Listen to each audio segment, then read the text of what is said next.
interesting question that I have as of now. What exactly are these G8 universities? These are a group of 8 universities. These universities hold a very strong global reputation. And not just that, they also contribute in Australia's research in the field of healthcare, agriculture, cybersecurity, technology, and a lot more. So now we have a lot of students who are having this kind of confusion, and you can say also they are very curious to know about post-study work visa and permanent residence. Engineering, computer science, health science, and healthcare as well. These are few sectors where you can definitely get a post-study work visa very easily. And talking about the permanent residency, as you asked, so this creates a pathway also for the permanent residency. You qualify this program, you can definitely get a permanent residency. Hello everyone. Welcome back to another exciting episode of IELTS and TOEFL Prep with Acadfly. I'm Tanya, your host, and today we are going to dive deeper into G8 University for all the aspirants aspiring for international studies. So today we are going to start off with Australia's Ivy League, which are the G8 Universities of Australia. Today we are having a wonderful guest who is Satakshi ma'am, our study abroad expert from Acadfly. So hi Satakshi ma'am, how are you? Hi Tanya, I'm so good. Instead of calling me Shatakshi ma'am, you can simply call me Shatakshi. Okay, noted. And I hope I can call you Tanya, right? Yes, for sure, for sure. All right. So thank you so much for having me here. Amazing. So, shall we move ahead for the further question? Sure, definitely. Okay. So, one of the most interesting question that I have as of now is I and all the students out there are actually interested to know what exactly are these G8 university? Can you give a brief about these universities so that I can help them? Absolutely. So these G8 universities, these are a group of 8 universities in Australia, and these are very much equivalent to Ivy League universities worldwide. So these are, compared to Ivy League universities, and are very well known for their academic excellence, top tier research output, and they hold a very strong global reputation. So these G8 universities are a group of 8 universities, like the University of Melbourne, University of Sydney, Australian National University, University of Queensland, Monash University, University of Adelaide, University of New South Wales, Sydney, and few like that. So these universities hold a very strong global reputation.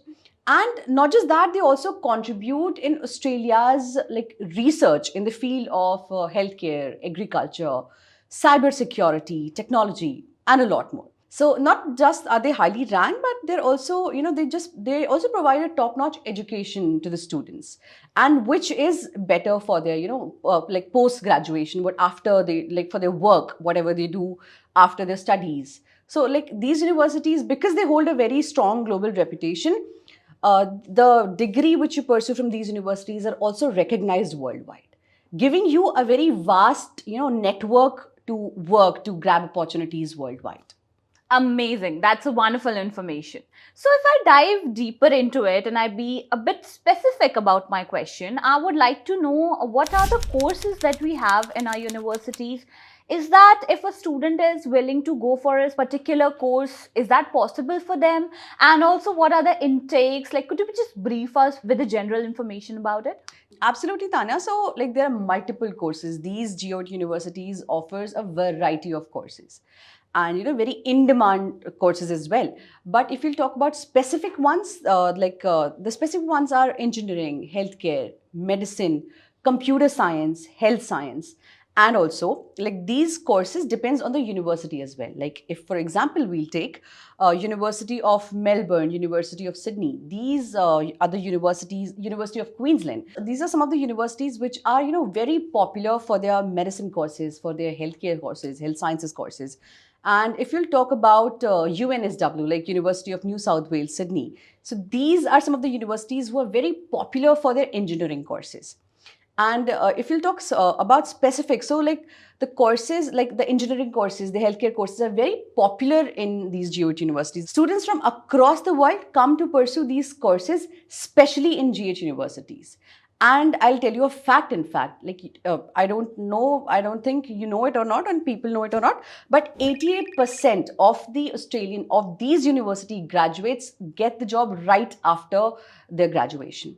I think that's a great number. So like these universities gives a clarification also and authenticity also that if you pursue a degree from these universities, you can definitely get a job because of its global reputation. As we have mentioned earlier also that this is very much equivalent to Ivy Leagues as well. So this gives a sense of security to the students that yes, after pursuing a degree from these universities, you can definitely get a job. And talking about the intakes, since you asked this question as well, so there are three intakes. Semester 1 is the very popular one, and semester 2 are the popular ones. Semester 3 is like if you haven't, enrolled for semester 1 and semester 2, you can Okay. definitely take admission in semester 3. So semester 1 starts in February, and in which you can enroll in the previous year of October and November. Okay, and this session, semester 1 starts from February. If you'll talk about semester 2, it starts from June basically, and you can enroll in April or May. This is for semester 2.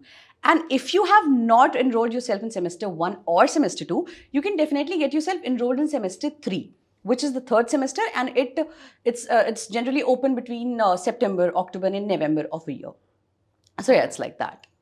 That's so good. That's so Yeah. amazing. Thank you so much for this information. Yeah. So, Satakshi, now that we know about the university names and the courses, and you can say like a lot of intakes and all that. So now, when we are aware of it, I just would like to have a quick information on what is the procedure. Like, for example, if I'm a student, how am I supposed to go ahead with the procedure? Could you please brief me about? Definitely, Tanya. See, the first thing first.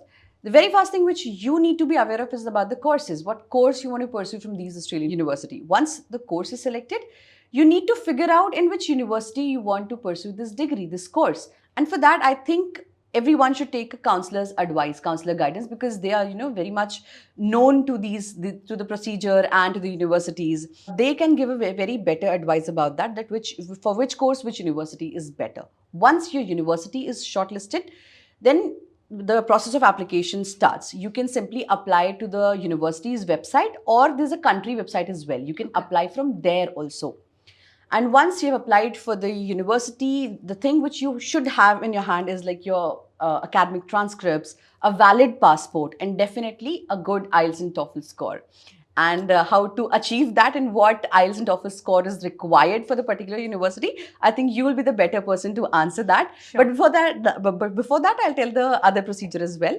So yeah, like after the IELTS and TOEFL score, once you're accepted into the university, you will receive a confirmation of enrollment. And that confirmation of enrollment is very much needed for your Australian student visa. Once you'll get that, then only you can apply for the Australian student visa. And it takes, I think, 18 to 13 weeks to get your visa approved. So, like, this is an advice also that whosoever is applying, if a student is applying for the Australian visa, they should apply at least 3 months prior to their intended departure date. And then once the visa is done, they are good to go. And I think then since we're talking about IELTS and TOEFL, I think you should answer this because you are the expert. Okay, so talking about IELTS and TOEFL score requirement in G8 University, again, I'm not going to be very specific about it because it keeps on changing. Like, for example, if I talk about, like, to be very honest, the overall precise IELTS band score, which is required, is 6.5. All right. But for some university, it might change to 7 to 7.5 again, depending upon the demand of the university. To be very precise, for example, like University of Melbourne is like, it's demanding of 6.5 overall.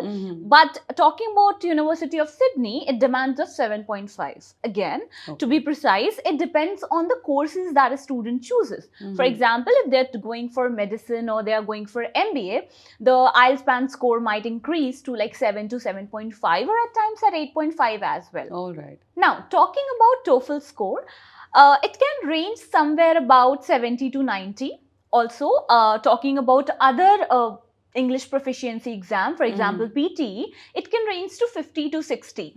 Again, I would like to say that it depends on the university, it depends on the courses that a student is going to pursue. But one reminder, or you can say precaution, I would like to give over here to our students is that do check the website of the universities, because I think they are one of the reliable sites in which a student can find the exact eligible band score or an TOEFL score score or a PT score. So yeah, that is something I would like to say. Definitely, but like that means that if a student is starting, they should first check a university specific IELTS and Yeah, TOEFL exactly, courses, right? exactly.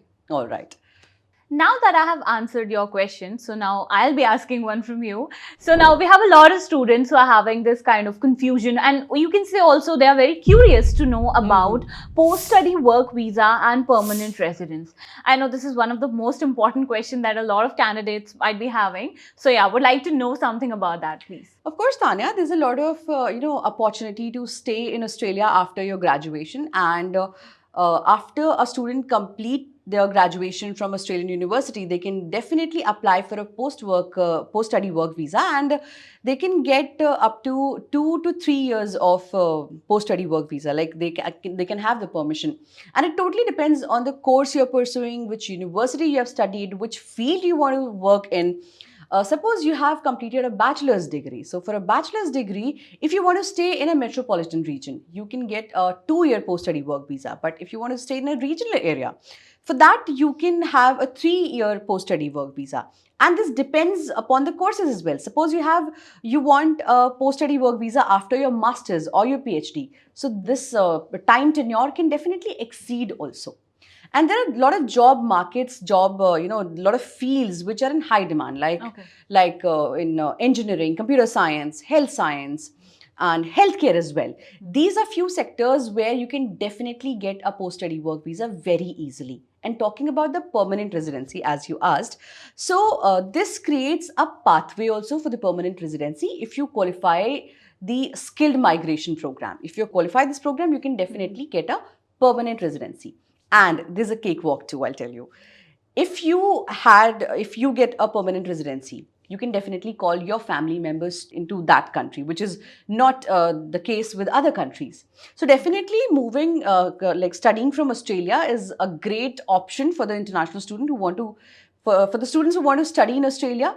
They can definitely get a permanent residency, but before that, they have to focus majorly on the post-study work visa, and they have to be very much, aware about the field they are choosing. Exactly. Yeah. Okay. So yeah, Australian visa does sound a great opportunity to all the students who are willing to pursue their careers in Definitely. Australia. So that's amazing.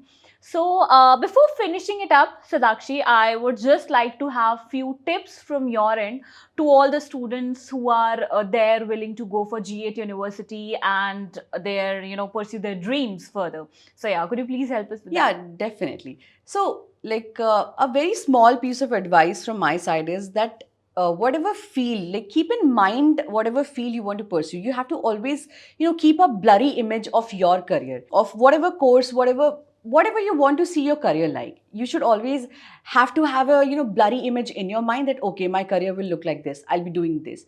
Okay, I know there's a lot of confusion about that as well, but that's not a problem. At least to start with, you should be clear about the course, the sector in which you want to, step in.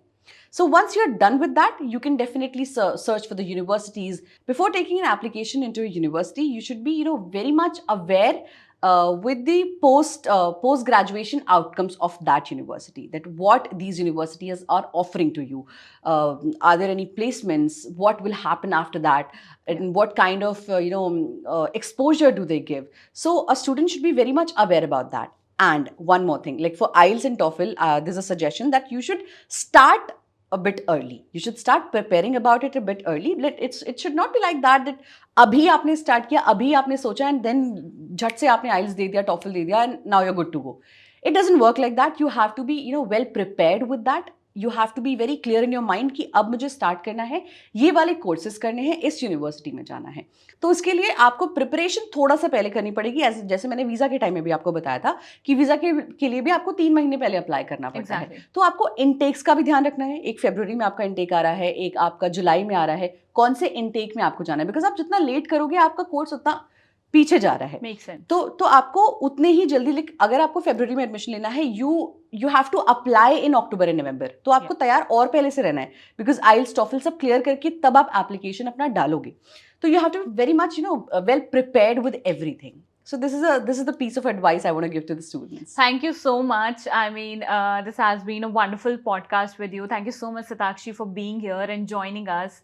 And yeah, that was a wonderful tip that you've provided us. And yeah, for IELTS TOEFL, I can definitely relate to that. And I totally Definitely. agree with you that yeah, Because exactly. there might be a lot of students coming to you कि ma'am अब करवा दो preparation. Exactly. I mean, है ना? I do cater to these kind of students, and I Yeah. know how difficult it is to commit to them that 15 days में it'll be okay with you. But yeah, But that's not the You scenario. also know that that's not the case. Yeah, because exactly. You have to be well prepared. और depend करता है कि बहुत सारे ऐसे बच्चे होते हैं जिनका बैकग्राउंड बहुत स्ट्रांग है. Yeah. वो कर सकते हैं. हो सकता है 15 डेज में आप कर भी लो. It's not, nothing is impossible, okay? Exactly. You can do that. But हो सकता हो कि आपका बेस इतना स्ट्रांग नहीं हो या जितना आपको लग रहा है उतना स्ट्रांग नहीं हो. So definitely you need to be well prepared थोड़ा सा. Yeah, like any other competitive exam, I think, like IELTS also needs planning, plotting, and structuring and all Definitely. that, right? So not only about IELTS, talking about other proficiency examination also, Mhm. they need a planning and plotting, and depending upon, again, our band scores, our scores are depend upon the other universities and the course we choose. So yeah, we have to rely totally on the courses and the universities. So Definitely. yeah, that's an amazing podcast. So yeah, thank you so much for being here. Thank you so much Tanya. for joining us. And yes, we'll see you again in the another exciting episode of our IELTS TOEFL prep and a CADFly. So yeah, we'll see you soon. Till then, bye bye. Take care.